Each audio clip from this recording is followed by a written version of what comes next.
Hi everyone, welcome to Linden Hill Farmstead, where my husband Adam and I share from scratch skills for everyday life.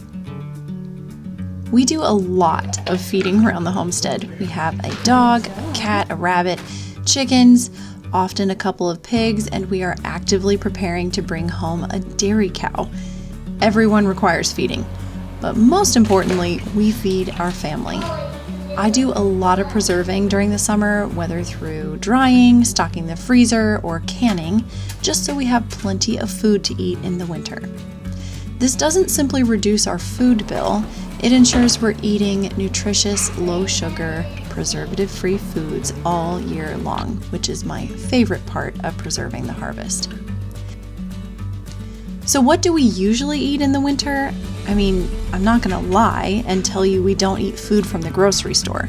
We still buy our weekly fresh fruits and vegetables, we get oils and grains and things that we don't make at home.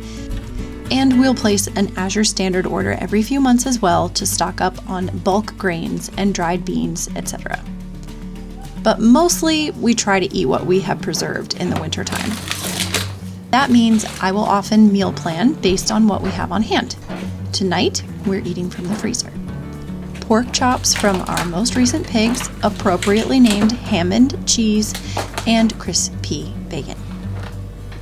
The pigs, not the pork chops. We're also having green beans, steak fries, and what the heck, we'll eat some sweet corn too. I know it's two starches, but who cares? Tonight, I'll get everything out to thaw and see if Adam is willing to fire up the grill, even if it's chilly outside. He's almost always game for playing with fire, and tonight is no exception. Not only that, but he's on a homemade pizza kick right now and has some leftover poolish to use up, and that means we get to have some homemade focaccia with our dinner. My mouth is watering just thinking about how it smells as it bakes. When everything is thawed, Adam will season the pork chops and let them cure in the fridge while his charcoal grill comes up to temp.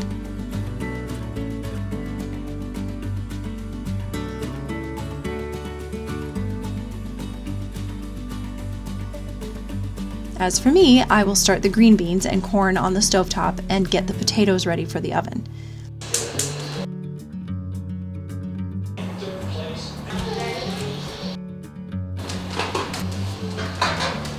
Those potatoes are still a little bit frozen. That's the result of not getting them out quite in time, but it's fine. It usually doesn't make much of a difference.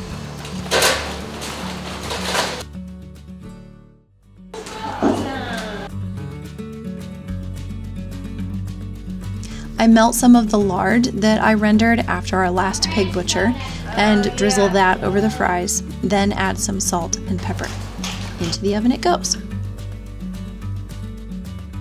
Meanwhile, Adam's outside grilling the pork chops.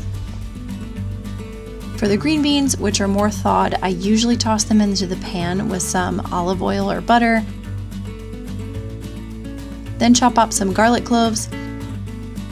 I'll often freeze garlic bulbs whole in gallon-sized bags and break off cloves as needed.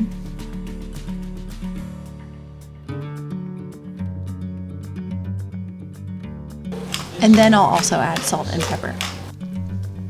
For the corn, I just put the frozen blocks straight from their bags into the pot with butter, salt, and pepper. And seriously, once it gets nice and hot, we eat it just like that.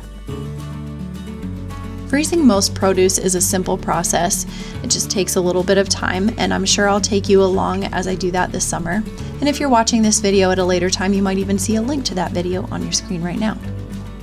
Preserving food always takes some time, and while I can't say I love it when I'm in the middle of it, I can say that I absolutely adore the results. There's nothing so satisfying as a freezer and pantry full of food, and I especially love that in seasons like this.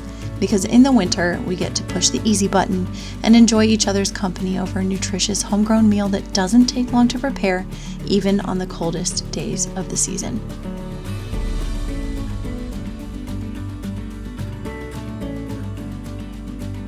Can I please have a piece of focaccia? Can I please have the piece on that? It's so good!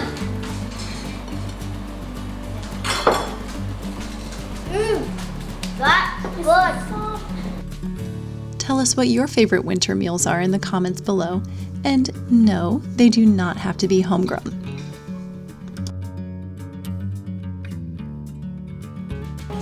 Anybody want corn? Yes, please.